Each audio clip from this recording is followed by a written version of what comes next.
Welcome to Crocker and Cohn. I'm Grant Cohn. That's Eric Crocker. Been a few weeks. Had to put the show on hold because of freaking practice. We were talking about practice for a few weeks, but now that's over. And Niners play tonight. Eric Crocker does a great job of covering the entire league, has a much better feel for other rosters than I do. And I'm going to ask him to sort of put the Niners in context with the NFC and the rest of the league in a minute. But first, I want to get Eric's take on what Brett Favre said recently. Brett Favre, we were waiting for his opinion on this topic. Everyone was saying, what does Brett Favre think? Well, Brett Favre has come out and says he thinks the 49ers should stick with Jimmy Garoppolo. What do you think of Brett Favre thinking the Niners should stick with Jimmy Garoppolo? I think you hear that from a lot of different players, whether it's former or current, because I think they understand, how difficult it is to win at the NFL level. Yep. And I think there's a certain element to Jimmy Garoppolo that helped contribute to a lot of those wins. And I think that the players, et cetera, coaches might value that just because of how difficult it is. So I think that's why he's leaning more towards Jimmy Garoppolo. And he's kind of wording it or phrasing it in a way to where he's saying Jimmy is more of the reason, which I think anybody who truly watched 49er games week in, week out, really kind of covered it, understand he definitely was a part of it, but not necessarily the reason. But I can understand why he would come to the conclusion that he did. As well as we know, his past with, and I believe it was your tweet when you said, Brett Favre would have chose Brett Favre over Aaron Rodgers back in the day. Right. And I'd say maybe for Aaron Rodgers' first year of really playing, maybe people would have been proven right. But after that, clearly they went off to win the Super Bowl. Haven't won one since, but they've been one of the best teams in the NFL ever since. To me, it seems obvious that he's sort of over-identifying with Jimmy Garoppolo, right? Because Brett Favre got pushed out of Green Bay before he wanted to leave. And Joe has said the same thing, that the Niners should stick with Jimmy Garoppolo. He got pushed out of SF before he wanted to leave. But it's so funny that two of the greatest quarterbacks of all time would look at Jimmy and be like, I see myself in that mediocre quarterback. Really, it's kind of amazing because Brett Favre would carry the Packers. The Niners carried Jimmy. That's kind of funny to me. But God love Jimmy for having all this support. I think here's the funny thing to me. It's how people, they pick and choose when they want to use that wins argument. And as it pertains to the quarterback position, I was just kind of going back and forth a little bit with people on social media today. Not really like a back and forth. It wasn't any type of aggressive conversation or anything like that. But when it comes to Lamar Jackson, thank you. People they don't view it that way. Those wins don't count. He can't do this. He can't do that. He didn't win the right way, Eric. Yeah, teams aren't scared of him, et cetera. And it's like, well, nobody. He wins a ton ever since he's come into the league. All he's done is win, right? And they discount that because of how he's a lot closer to being a top 10 quarterback than Jimmy. He's been an MVP. He's been the league MVP. And was voted number one player in the entire NFL. Right. And, he can win and do all those things, but still because it looks different, it's not to their standard. But when it comes to Jimmy Garoppolo, who wins, and that is awesome.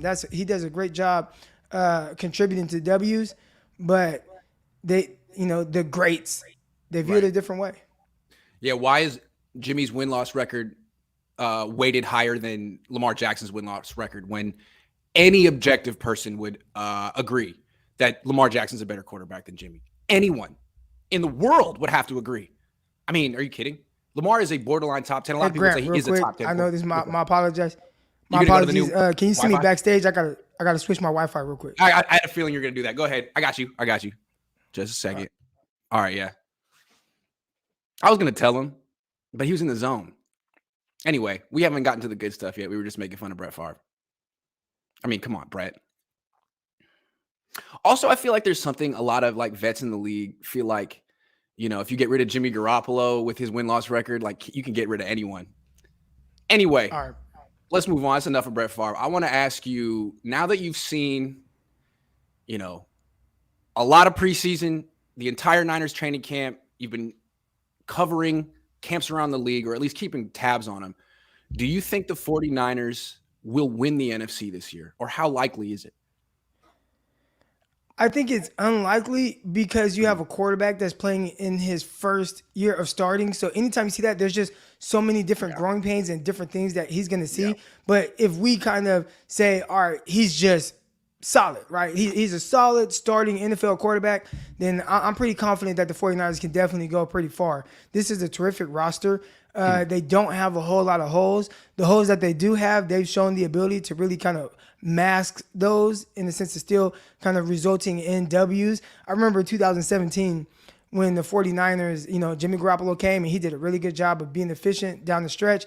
And they were able to mask having guys like Zane Beatles starting on the offensive line, right? And that was not ideal, having him and some of the other guys that they had to play with, but they figured it out. And we've seen them really be able to do that, whether it was the cornerback situation last season and, somehow, some way where you got to go out there with Josh Norman and you have inexperienced guys like Diamador Lenore, you have an inexperienced guy like Ambry Thomas, and somehow, some way, 49ers have the number 6 pass defense statistically in the NFL. So, can you overcome the quarterback position? That's a little tougher. I think I'd assume Trey Lance will play at a good enough level to be able to win games. And if they could do that, man, terrific coaching, they can go pretty far, even as it pertains to around the league. I think the 49ers have one of the best rosters in the league. And I think a lot of fans, because we're going to look at every single player, every single position, and nitpick every single spot. You can point out a spot here and there where it's like, this isn't great, this isn't great. But overall, it's one of the best rosters in the entire NFL. When the schedule came out, I said 9-8. I looked at a team that went 10-7 last year, lost a few players, has a tougher schedule. I thought 9-8. And I'm focused on the Niners. Now I'm looking around the NFC and I'm looking at a conference that's down. I mean, correct me if I'm wrong, but Tampa is in shambles right now. At least their offense is. Tampa has some weird things going on. They're losing offensive linemen, it feels like, left and right. You got to hope that a guy like Chris Godwin is good coming off of the injury. Mike Evans, he's been productive, but he's definitely not the Mike Evans of old.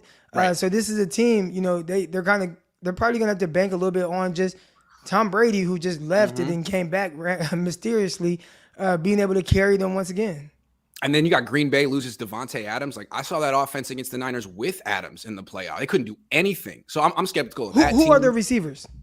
I don't even know. I mean, I don't. Is Christian Watson healthy? No. He just came back, and we'll see, because the tough thing with him is you have to build a rapport with Aaron Rodgers. Right. Good luck. And right now, I think they're banking on Allen Lazard really being a wide receiver one for them. No. So it's going to be like Lazard, probably Romeo Doubs, Sammy Watkins. All right, so I think that team, they have a great defense, though, great quarterback. And then Minnesota, I just saw them. They're okay. They're pretty good. They got Jefferson's a great player, and Zadarius Smith's a great player, but Kirk Cousins, and then you got the Rams. I don't think they're as good as they were last year. The Cardinals are a joke, even though they have a really good quarterback. Cliff Kingsbury, oh my God. He tried to show up Kyler Murray, like, you call the plays. He's like, okay, I just did a way better job than you. It's like, yeah, well, I suck. I'm Cliff Kingsbury. I don't know. I feel like even though the offensive line's a question mark and Trey should have played last year, man, it's so wide open. If they could have some good luck with injuries, they could do it. I don't know. They can. I think the NFC is definitely primed for the taking. The equalizer between some of those teams and the 49ers will be the quarterback position. But if Trey Lance plays well, then, the 49ers, this is ready. It's ready for them to be able to make a really good playoff push. And, I'm looking at the teams in there right now. Maybe Dallas Cowboys, but it looks like they just lost their left tackle, Tyron Smith. Exactly. They lost Amari Cooper. They're panicking. I listen in, and I know what's going on there. My brother's a diehard Cowboy fan. Yeah. I got friends that are diehard Cowboy fans. I know what's going on with them. They're not too happy about what's going on the opposite side of the ball. They've lost weapons. Ezekiel Elliott was kind of a shell of himself last season. Still productive on paper, but kind of a shell of himself because of this knee injury. Is he healthy coming back from that? That's something that they have to deal with. The Cowboys, there are a lot of question marks. And one thing that really helped them last season was they took the ball away at an extremely high rate. I don't know if anybody had more takeaways than the Dallas Cowboys.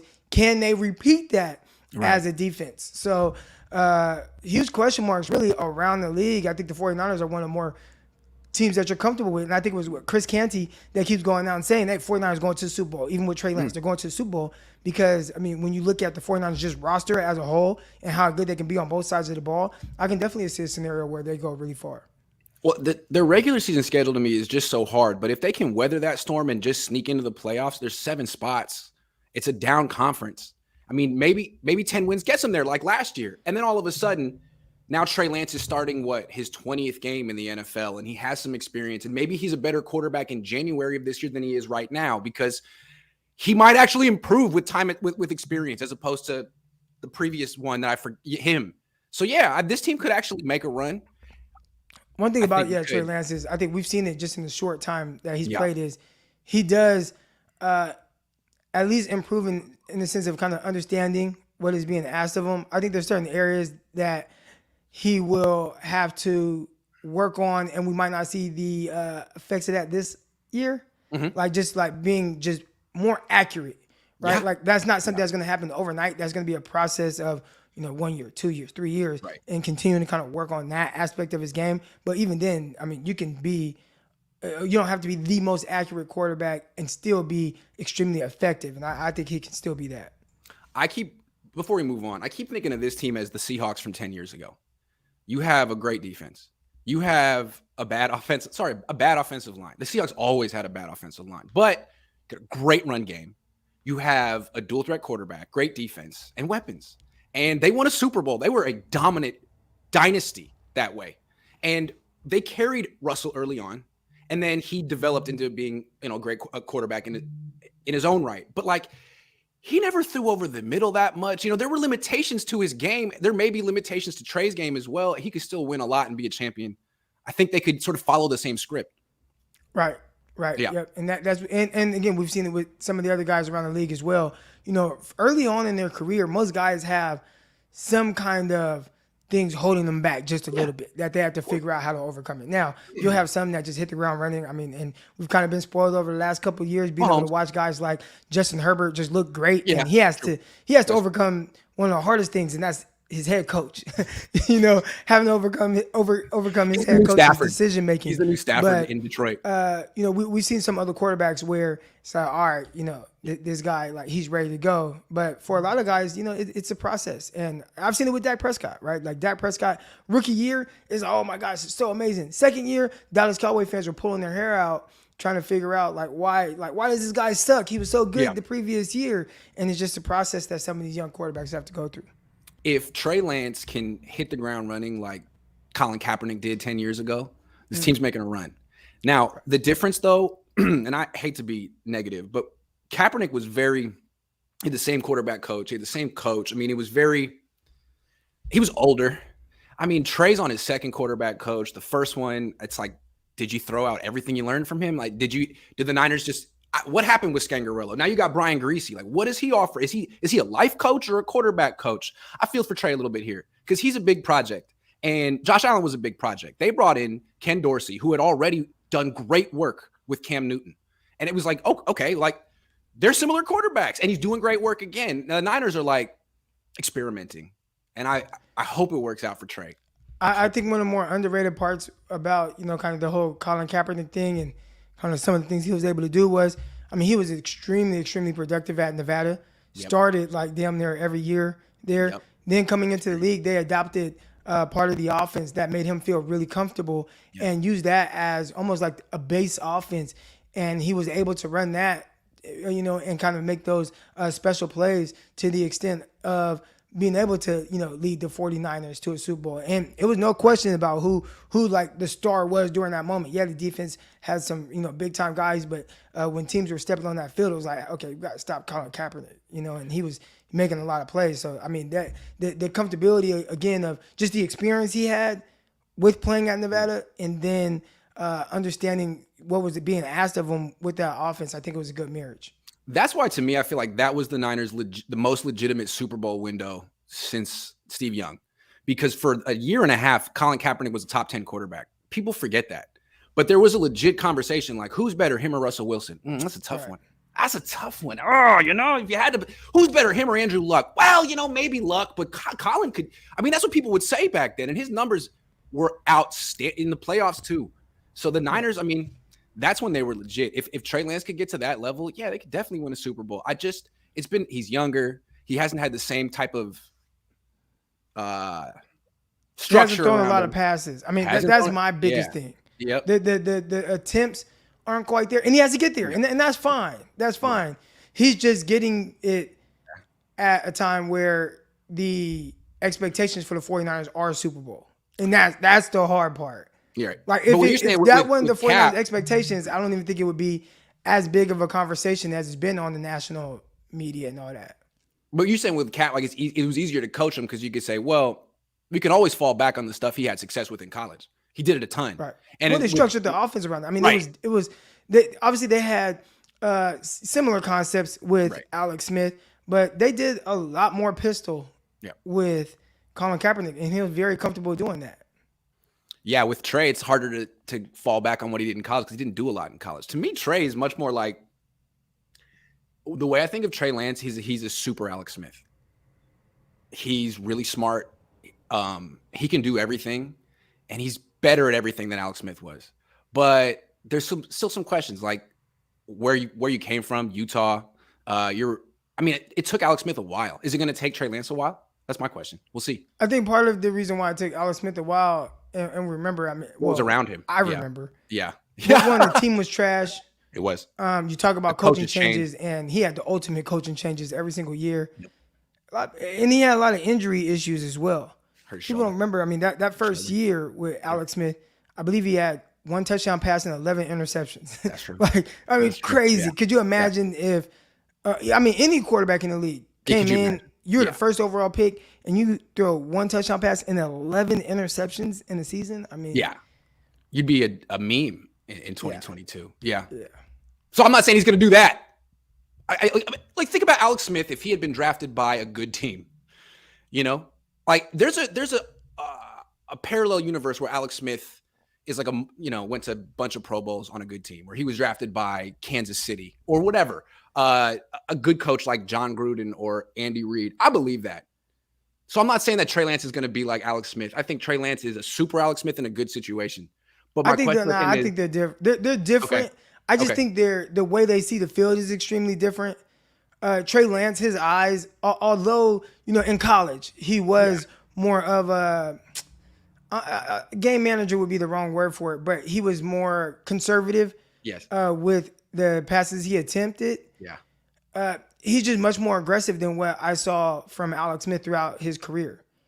And what I mean by that is just with his eyes, how he sees the field. There are times when Trey Lance drops back and it's like, hey, you can take the check down, right? That's true. I agree. Where Alex Smith is going to check down before he gives anything else, even the opportunity to develop. You're right. And I think that was so they're kind of completely different from that standpoint. I agree. I guess it's just maybe their personality. I mean, Alex Smith was the number 1 pick. Trey Lance is the number 3 pick. There's a lot of pressure that comes with that, as opposed to being like Jimmy or Colin.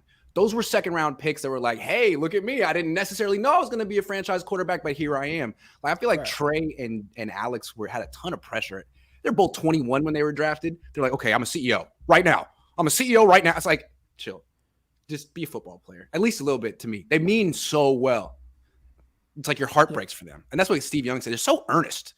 Yeah. Well, good guys. And I think both of those guys, including Alex Smith, the one thing that you hope Trey Lance does, which, I think we've kind of spotted those kind of personality traits, is to be able to overcome adversity. Yep. And I remember a lot of people when Alex Smith came back with Jim Harbaugh, there were people, they wanted Alex Smith out of there.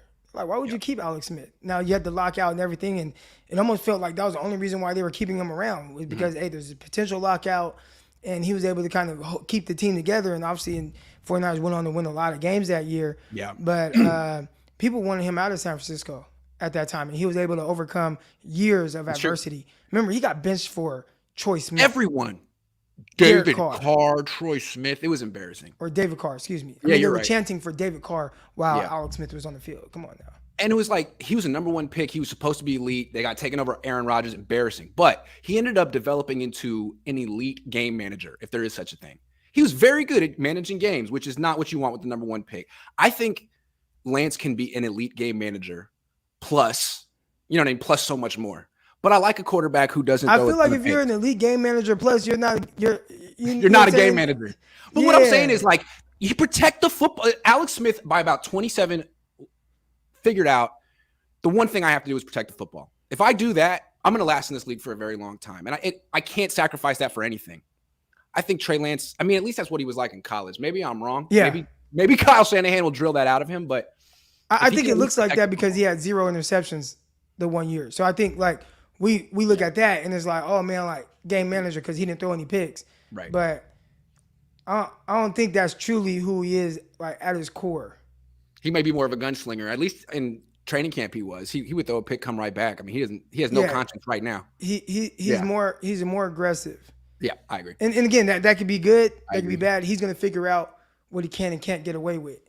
Yeah, no, I wonder how aggressive Alex Smith would have been if he didn't mess up his shoulder and wasn't drafted by the Niners and didn't get benched for Troy. Because I feel like by a certain point he was like, I just have to survive. Like Trey Lance is out here thriving, but if you take the amount of criticism that Alex Smith had, it has an effect on you. I would think. I don't know. Right. I don't know. The situation with Justin Fields is probably.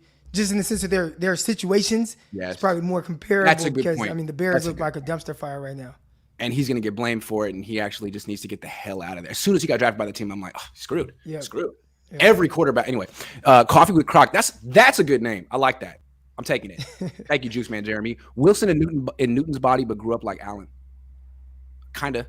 He did grow up like Allen. That's to me why I think there's a parallel.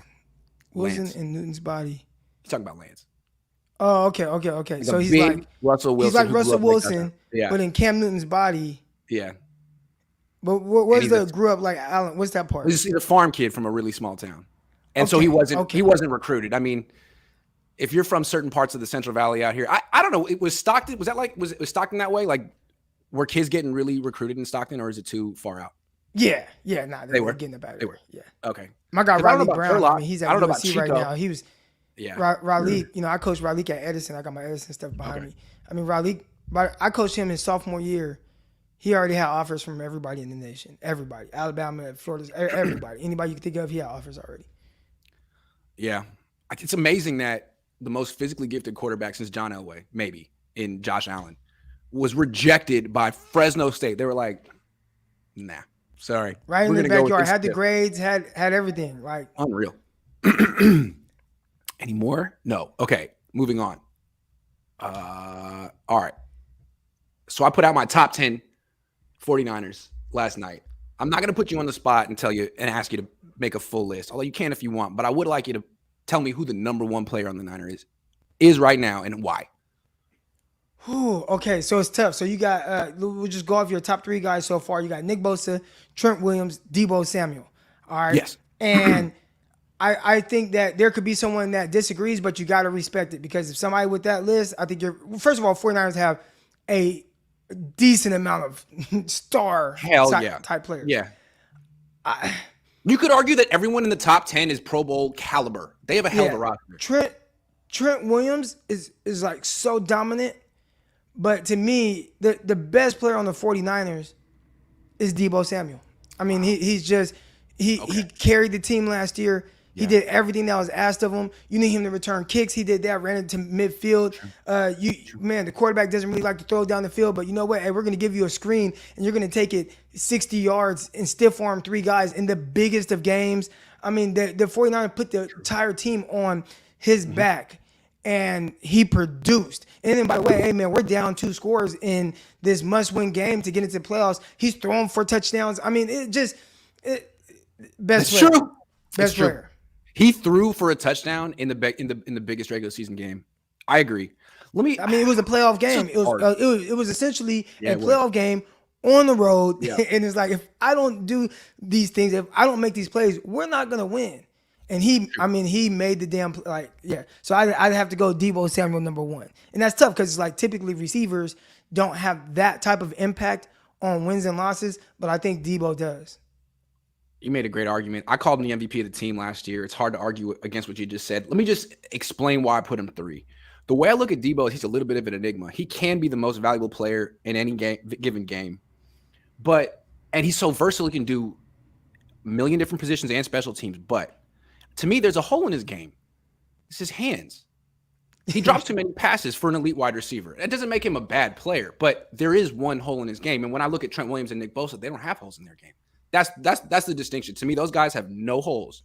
Those two are like, they could be 99s. One is. And the reason I gave the nod to Bosa is that even though they both do their individual jobs almost perfectly, maybe it's just the nature of the position. I feel like Bosa makes his teammates better. Like, his pressure leads to sacks for other people, whereas Trent Williams can be the greatest left tackle in the world. It's really not doing anything for Mike Mcglinchey or Spencer Burford. And maybe that's just the nature of the positions. That's why I went with the way I went. But I see what you're saying. I know. I understand your logic, but it's just like Debo. Well, I mean, who else got a song? Who else has a song on running around on NFL Network? Everybody's tweeting it out once he signed. I mean, Debo just, I don't know, man. I mean, if he can clean up the drops, they put the team on his back. They said Debo. You know what I'm saying? Who else runs on the field? Kyle. You know what I'm saying? Kyle right now. He don't even call his coach, man. Kyle, come here, give me the ball right now. And he just, touchdown. Like, I mean, he's just different. He's just 26 different. years old, and now he's playing with a different quarterback. He has a potential to take his game to a whole different level. If he drops the ball a little less frequently and gets the ball down the field, which Lance will help him, I think he can improve. He can take his game to another level and be number one. I just want to, as a quality control coach, I want to push him. Drop too many passes. I see the chat. Somebody said Bosa got a big chant his first year. Bosa got a chant from the fans, and I think that was awesome, right? He popped up, he did the whole thing. Yeah. I'm like, man, Bosa's incredible, right? Debo, I mean, it's the national media, and they're just like, this dude, what can't he do? It's like Boobie Miles, you know what I'm saying? His grandpa was like, and he can throw. It's like Debo just does, I mean, he just does everything. He does it. I mean, he does everything. The other players, again, we're having this debate or conversation because the players are so great, right? Like Nick Bosa is great. He's one of the top 3 best players at his position, right? You got Myles Garrett, you got T.J. Watt, you got Nick Bosa. And that alone, I'd say there's more value typically a DN in comparison to a receiver, but just Debo was just more than a receiver. They handed him the ball. They were like, all right, we're just going to hand you off the ball. And he's scoring from 20 yards out every time. It's true. Like he's probably the most popular player in the league. It's part of it is his name. I mean, Debo from Friday. But here's the thing. If they put Debo on the back of his jersey instead of Samuel, he'd have the number 1 selling jersey in the league by far. And they did it for Ichiro when we were kids. And that, I think his jersey, they did. And his jersey. Because his last name was Suzuki or something like that, right? Although, yeah, it was. So they put Ichiro on it, and that was a heavily selling jersey. They should do that for Debo. That's just my idea. He'd make more money. All right, who's the most underrated player on the 49ers in your opinion? Most underrated player. Guy who gets really no hype, no love from the media the way that Debo does. Or not enough. I think that's easy. I think he's starting to get a little bit more love as of late, but it's got to be Jimmy Ward. I think Jimmy Ward is one of the best safeties in the league. Yep. I think that Jimmy Ward doesn't get that type of notoriety because he doesn't have the high interception numbers. We're talking about a guy who, for the first 4 or 5 years of his career, played nickel, played outside corner, played safety, back to nickel, outside. They moved him around. Finally got his home at safety, and there are not many safeties in the league that can do what Jimmy Ward does. You can't ask everybody to do that.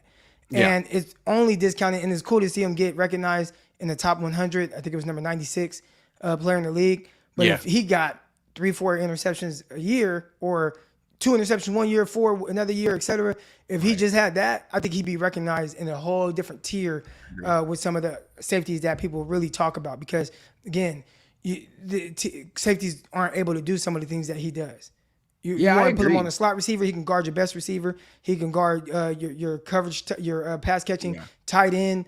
I mean, he does it all. He does it all. Yeah, I agree. I mean, you would love to have like an Ed Reed ball hawking type of safety who could get you like Merton Hanks, who could get you 5-6 interceptions a year. But the other safety who can play every position in the secondary and be a perfect tackler and just totally erase a tight end from a game. I mean, that's value. I think that's better than the 96th best player in the league. And I think it makes him a top 5 player on the team. I mean, if a corner can shut down a wide receiver Gets a lot of if a corner can shut down any wide receiver in the league, that guy's gonna make like $25 million a year. But a safety can shut down any tight end, and they're like not talking about it. I mean, let's see what happens to Travis Kelce when he faces Jimmy Ward this year. It'd be interesting to see what happened to George Kittle if him and Ward were on different teams. Because in practice, at least from what I see, that's a tough matchup for Kittle. So I think, yeah, absolutely, Jimmy Ward is underrated. Yeah. And again, he might not be as underrated by the fan base. Mm-hmm. I think people have come around on him a lot more than how they felt about him a few years ago. But just in the media, the only time I've heard them talk about him was when he said something about Matthew Stafford. Right. Outside of that, when have they talked about Jimmy Ward? So it's like they don't even know who he is. The Niners do a terrible job of promoting him, but I think what happened was he played so many different positions, people don't realize that he's a safety. And they're like, what does Jimmy Ward do? Where does he even – he actually has become – he should have been a safety his whole career. But by around 28, the Niners figured out, oh, he's great at covering tight ends. We should have him do that. And ever since then, he should have been a Pro Bowler, all that stuff. So, yeah. I got another guy, though. Emmanuel Mosley. I feel like he's the next Jimmy Ward. At least from what I've seen, as good as Travarius Ward is, and he's everything that's been advertised. I thought Mosley had a better offseason. Man, Mosley is hungry. He hasn't gotten paid yet. He's not small. He's 5'11", and he competes so hard. He gets hurt a little bit every year, but a lot of football players do. I think this guy, he's in a contract year. He's in his prime. I think we're going to see the best Mosley we've ever seen. I think this guy is going to put himself in the conversation to get a huge contract this offseason and be a top 100 player next year. I think when it comes to Emmanuel Mosley, he just has to string together 2 good years in a row, right? Because if you look at kind of how his career has gone, start off on practice squad, and then finally he's like, oh, I'm in. And then that same game, boom, breaks his arm or snaps his shoulder or whatever he did. And then the next year he comes and he kind of has to wait his turn. This is 2019 now. Had to wait his turn, and you had the Witherspoon thing. The Witherspoon's out, then Mosley fills in, and he does terrific. And then Spoon comes back, and then you bench Spoon, and then play Mosley. So he kind of did that back and forth. And then 2020, I felt like was a down year for Mosley. Agreed. I don't think he played necessarily well. But then last season, he played amazing. Yeah. And probably on paper, he's probably one of the top 10 corners in the league just in what it looked like and some of the things he was doing the kind of season he strung along. So I think for him, again, if he can do it this year and not miss games, then you're talking about a corner where maybe more people are talking about him. But you're starting off as an undrafted guy that already kind of puts you behind the 8 ball. And then just the inconsistency in each year and how his career has started, I think that makes it tough for him as well. But in a sense, again, underrated just with what he's able to do. I completely agree. Maybe I put too much weight on practice because I've been there for the last month, but he's just so aggressive and assertive and competitive in practice, the way that the best players in the league are. I mean, he takes it personal when he's targeted. You know what I mean? Like, who do you think you're targeting? Go somewhere else. And it feels like he broke up most of the targets that came his way. He was a shutdown corner in practice. Let's see if he can stay healthy. But damn, the dude is really good right now. I don't know. I think his help probably just getting stronger. Coming out of Tennessee, he was a very slight built guy. We're talking about like barely 180 pounds. True. And just being in the NFL for some years. I mean, he had terrific movement skills. He ran extremely well. He was very fluid. I really liked all those things about him more than who everybody liked. I want to say McFadden. Yeah. From Florida State. Yeah, everybody like McFadden. And I'm like, I think this Mosley kid's better, And they got them both undrafted. But I'm not surprised with how he played. I think the strength has helped. I think that's what it is, because in the past he would be right there, but he would kind of get beaten at the catch point a little bit. Now he's out muscling Brandon Ayuk at the catch point and Debo. So. And those are 2 strong guys. 2 strong dudes for sure. Nick Bean says, I remember watching old games of Alex Smith as a rookie, and he had zip on his throws. I was too young to watch 05, 06 Niners, but I truly believe that we messed him up, and drafting Rodgers wouldn't have solved anything. Yeah, it's possible they would have messed up Rodgers too. It would have been interesting if Alex Smith had been drafted by like the Patriots or something. He did screw up his shoulder in 07. I remember that. All right, last question. I'm setting you up. Don't be mad at Eric, all right? I'm asking him this question. He has to answer it. It's my show. Who is the most overrated player on the 49ers? It doesn't mean the player's bad. It means he's good, but not as good as maybe some fans make him out to be. All right. I'm the bad guy here. Eric's the good guy. Now again, when we say overrated, Overhyped. I would say again, it's probably to the extent of how the fans view him, Yes. right? And Yes. is that where we're going off of? Yes, that's fair. Yeah. Maybe the media, because some people get media attention for whatever reason and some guys don't. You know what I mean? Then I'd probably say Brandon Ayuk. Ooh, okay. And again, and I really like Brandon Ayuk, and I like his ability, and he's had a terrific offseason. I just need to see like that same type of ability. Can you do it like throughout a year, right? Because there were a lot of people last year, and it's like Brandon Ayuk, that's the wide receiver one, that's the wide receiver one, and I get it, right? But I was like, why y'all sleeping on Deebo Samuel? Like this dude is whatever, right? And this year, I think we're kind of hearing some of that again. A lot of people want to push Deebo out the door because of the contract disputes and everything, and it's like, oh, yeah, you got Brandon Ayuk, you know. And for me, I think he can get there, right? But I got to see a little bit more in the actual games. You know, a guy who potentially can be a 1,200-yard receiver, but areas where I felt like he needed to improve. I think we started to see that in practice, right? Being able to make the contested catches downfield. We see it now, and you know, consistently creating, you know, this separation even more. Watched him against the Bears when they lined him up in the 4 spot. I think they had quads to the right on the 2-point conversion. Yep. And he just destroyed the DB. I mean, destroyed him, right? Yes. I would like to see that more consistently. Right. What, you know, him against Trayvon Diggs in the playoffs and some of the things he was able to do there. And I know, you know, not his fault that a pass was overthrown when he was wide open, but just in the sense of like, okay, I see the flashes, I see the ability. Now, can we get that for a whole season? So when I say overrated, I think because people talk about him already like he's a 1,200-yard receiver. Right, exactly. But I just need to see that, and then then he will be what people feel he is. Right, you're talking about the way people talk about him. You feel, and I agree that he's sort of been anointed before he's really done it. And done it is the full year at an elite level. He hasn't done that yet. He can. He might do it right now. I think most of us expect him to do it this year, but still do it. You got to do it. I expect to jump. Yeah. And I hope to see him, you know, be out there on the field. That's the tough thing, right? With how preseason is now. You growing up, you know, you'd see everybody kind of out there, even if it's only for 2 possessions, but they play 2 possessions, and you just kind of get to see a little bit of, you know, just what it's going to look like. And that, I think that's what I'm really excited to see in tonight's game. Ayuk. All right, I got another guy, and this is going to piss Niners. Can I say one more about most underrated? Because I feel like this is talking about, and I actually see his name in the chat right now, and I wanted to kind of bring him up, but Mike Mcglinchey. I feel like Mcglinchey is a little bit underrated. Because I think he's being viewed as a 9th overall pick, and maybe he hasn't lived up to that billing. But if you were to say that Mcglinchey was a 2nd round pick, I think people like him a lot more. I think there are plays, and almost like the cornerback position, when bad plays happen, everybody sees it. So when something bad happens to Mike Mcglinchey, and maybe if it happens at a bad moment, everybody sees that. And it's, oh, Mcglinchey sucks. And you got Grant Cohn. Oh, Mcglinchey's on his back again, right? But to be fair, I thought 2020 was a bad year for him, but it was the pandemic year. He admitted that he was underweight and he had a tough time. Like, it was a tough year. That was a rough year for him. But usually he's a solid right tackle. Think about how we're viewing the tackle position right now if Mcglinchey's not out there.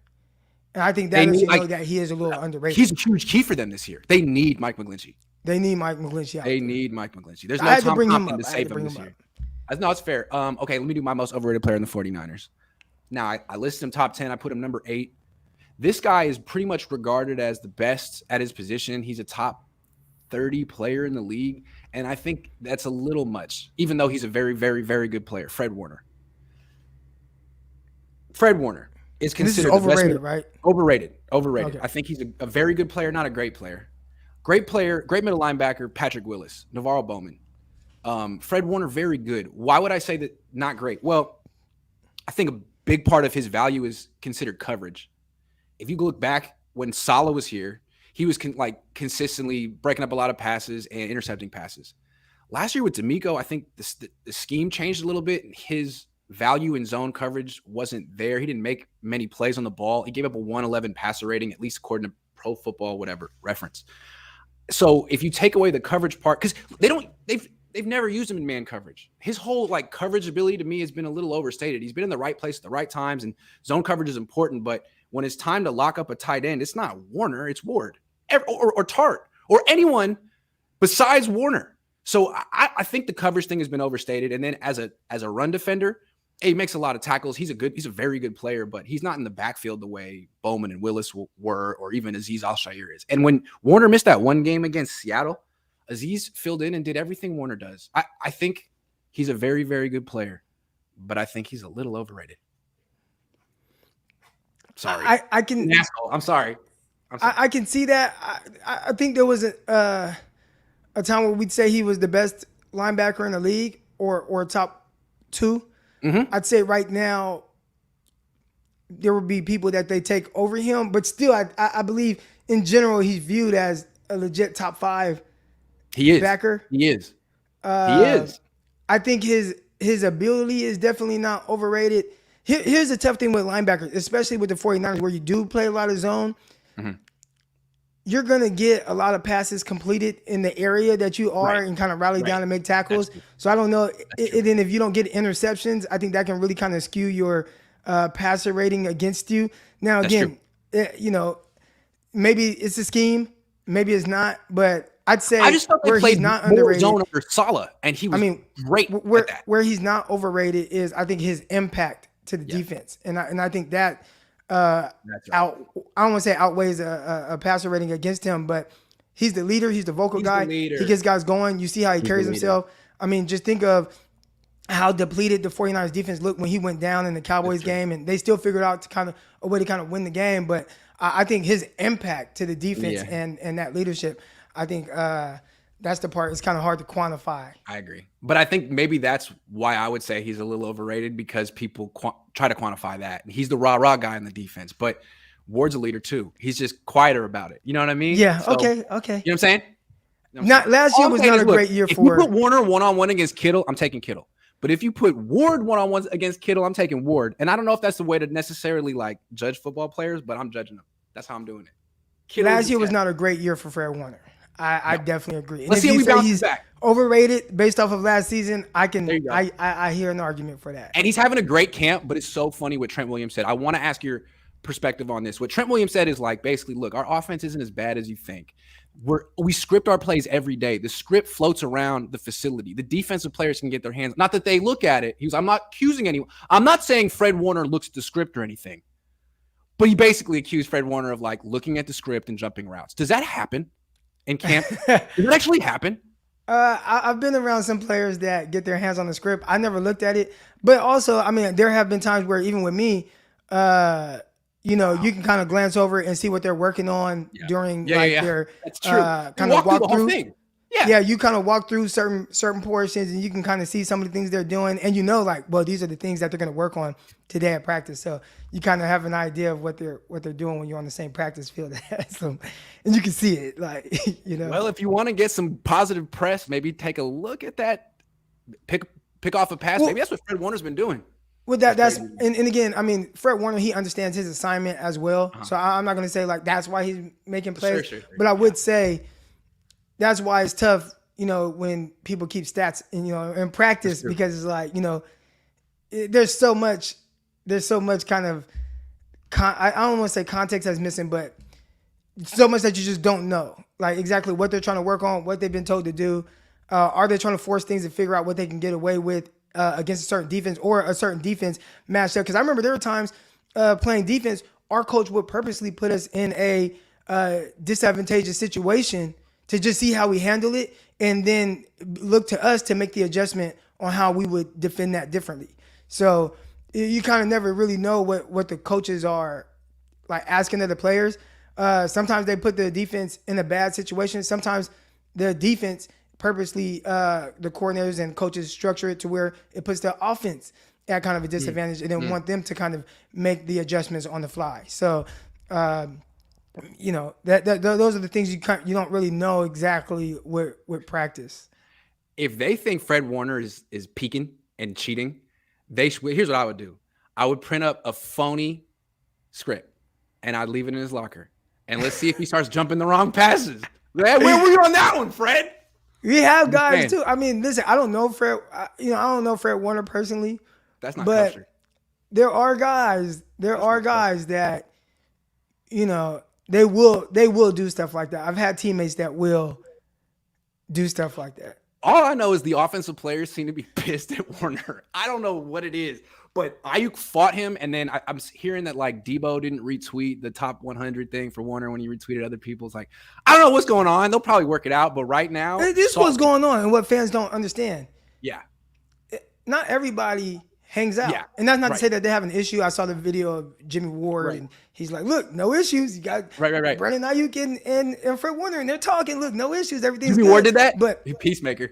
yeah, Peacemaker. but Yeah. man, I mean, there are times, when playing, you don't hang out with the offense. Exactly. A lot of times. It's like two different teams, right? It's like two different teams. Now you Yeah. can respect, like, hey, I know this dude is, whatever, but a lot of times, how many pictures have you seen as an offensive guy and a defensive guy just like, oh, this is my buddy, and they're just hanging out outside, like you would Right. with Trey Lance and Brandon Ayuk, or Good point. you know what I'm saying, Debo Samuel and Trent Williams. Have you seen Debo Samuel and Nick Bosa? Have you seen Debo and Fred Warner? Have you seen Debo and Right. Jimmy Ward or Emmanuel Mosley? No. Like, a lot of times defense and their position groups they click up and they hang out with each other. So there's a scenario where a guy like Fred Warner, who Right. has great intentions of getting the most out of Brandon Ayuk, and is like, hey man, I know this dude's really talented. I want to see him take it to the next level. And he does little things to kind of spark the situation. And Brandon Ayuk in his head could be thinking, You I crossed don't the even line. mess with you like that. Yeah, you crossed the You know what I'm line. saying? Like, you're not my homie to be like talking Yeah. crazy. Like, because I have homies like where in practice, like my best friend, he's like my brother Donald, right? And a lot of people, if you've seen me out at games and stuff, you see me with him, got tattoos all over his face. Well, when we played with each other, like we would go at it in practice, and there was trash talking and all that, right?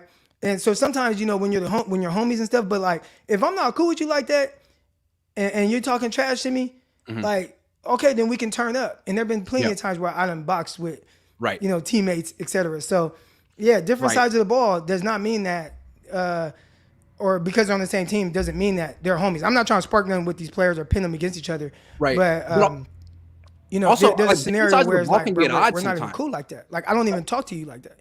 And like we saw growing up, there'd be teams where the defense was so good, they almost would like lash out at their offense. Like the Ravens were like that. They would constantly be like, well, if our offense would just do something, we could win. And it's like, I think Ray Lewis kind of had a hand in that too. And I think that's sort of what's happening, could be, with Fred Warner in the Niners. I think they were so dominant in training camp.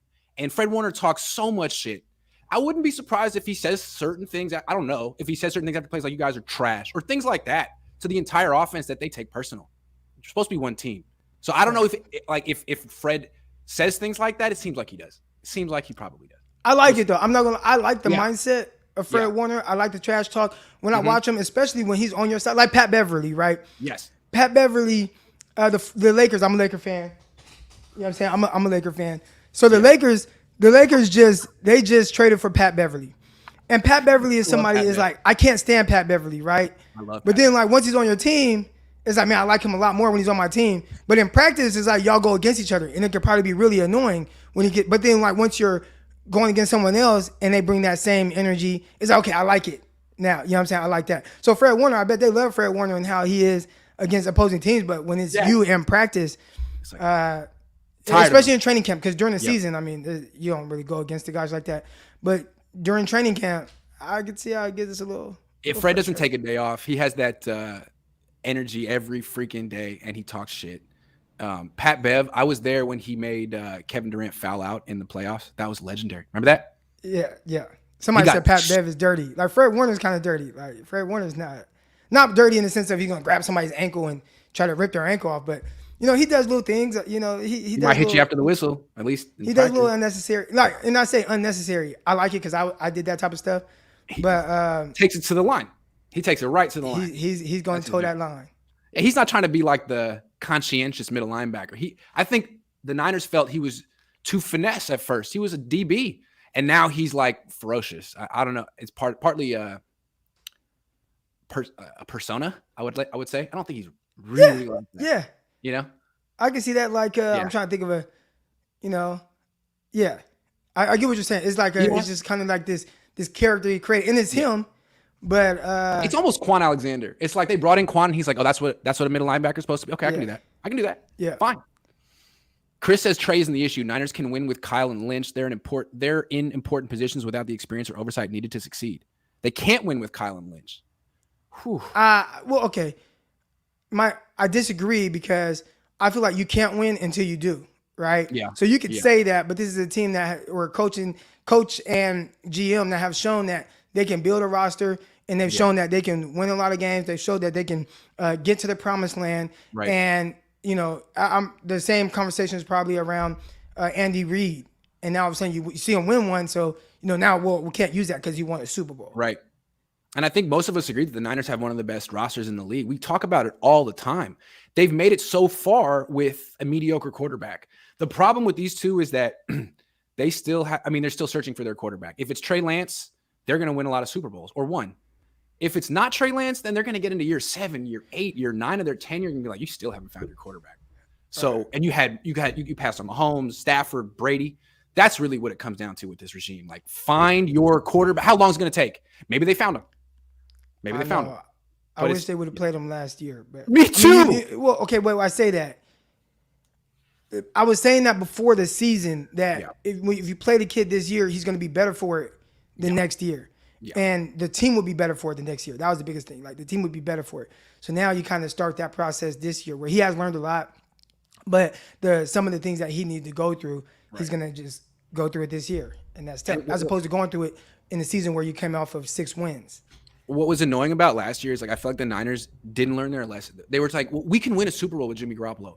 No, you can't. And if you thought you could, you wouldn't have brought in Trey Lance. So no matter how far you get, you can win a Super Bowl with Jimmy Garoppolo. If he's the backup. But he likely won't be the reason, right? So he just needed, which isn't right. You need to have like a 1985 happen. You need everything to kind of go perfect. Yeah. You'd have to have a 2000 Ravens season, 85 Bears season, which happens. Right. But good luck. It happens, but it's hard to kind of count on that. Yeah. Gold-blooded says, no, Croc, Jimmy G is still the most overrated player and is still on the team. Are there still people that think he's a top 10 quarterback in the league? Are there people out there that feel that way? I don't think so. This guy on Twitter, his name is Lobs. He's more of a Brock Purdy, though, guy, isn't he? I don't know. Yeah, he loves Brock Purdy. He does Brock. Like the kid out of Jake Hayner out of Fresno State, though. I think he's. But that's definitely Daniel Kelly, right? Like 100%. No, he has just 2 accounts. No, because Daniel Kelly. No, he's not Daniel Kelly. Because Kelly guy, he tweets exactly how he feels from his account, and he's literally under. I don't think he can be under every post 2 times. Like, I don't know. I just don't think he. I mean, unless he just has the most amazing I wouldn't time. Put anything past that guy. All I'm saying is, any person whose motto is whatever it takes and whose hero is Aaron Hernandez, be very afraid. Very afraid. I'm terrified. Yeah, that was a little way over the top. Whatever it takes. What does that mean? What does that mean? J.R. Beckel says Leatherwood just got cut by the Raiders, who was a very similar game. No. Hold on. Because I've given a lot of crap to Mike Mcglinchey. Mike Mcglinchey's way better than Alex Leatherwood. Alex Leatherwood, at least from my opinion, was terrible, awful. Not a tackle. Yeah, and Mike Mcglinchey, and this is why I say he's a little underrated. He has his moments as a pass protector, but he's not getting whooped all game. Like, I don't go into a game thinking like, oh man, like Mike Mcglinchey can't pass protect. I do go into the game thinking there's going to be a few times where he gets bullied. Yeah, that's true. But Alex Leatherwood is like this dude is a legit liability throughout an entire game. No doubt. But the problem with McGlinchey is, like, when you said he's going to get bullied, yeah, that's going to be in the 4th quarter on the key play of the game. For whatever reason. Tough. He chokes. Niners Dodgers says, Grant Croc, Yankees coming to Oakland this weekend. Can't wait to see my guy from the 209, Aaron Judge. When I was a kid and the Yankees came to town. Actually, he's not from real 209, but he is from 209, though. But he's not from, like, 209, 209. Where's he from? He's from, like, the Sticks? It's literally, like, just a few minutes outside of Stockton. But he's from, like, the Boondocks. Yeah, it's like little town. Yeah. Yeah. So he's 209, but it ain't like right. He's not from the. You know what I'm saying? He ain't from 209 Stockton. Yeah. All right. Well, Croc, this is a lot of fun. I like that Laker hat you got in your head. Are you guys gonna make the playoffs this year? Do you think you guys can do it? Probably not, but it's still cool though. All right. I have to hear from all the Warrior fans. Shout out to all the Warrior fans. Linden, yeah, that's where Judge is from. He's from Linden. Linden's like it's like literally like right outside of. But it's Warrior like fans not are even. giving it back to you because Warrior fans had to hear hella shit about Kobe Bryant for about 15 years. So it's your turn. Yeah, It's your turn. yeah. I hear it every time from the Warrior fans. I love it though. We have a nice little fun back and forth. But Croc, people don't understand this. Like the authentic basketball fan from Northern California, that's our age, is either a Laker fan or a Kings fan. This whole like Warrior fan thing, like kind of is started. I ain't know any Raider Warrior fan growing up. It was Kings, and Kings were really popping. In the early like 2000s in that era, like they were good. Yeah, I knew zero Warrior fans. No, they didn't exist. I mean, what's the point of rooting for a team that was never contending? I mean, you'd watch them.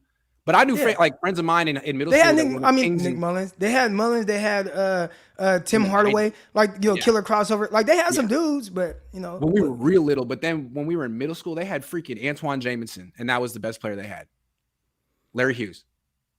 Oh, I like Larry Hughes. I like Larry Hughes too.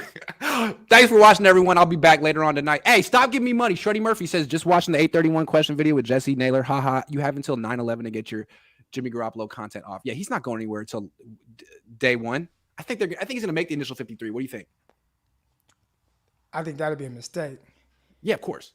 If for a guy that you don't expect to have on your roster, you can't keep him and lose someone else that you actually want.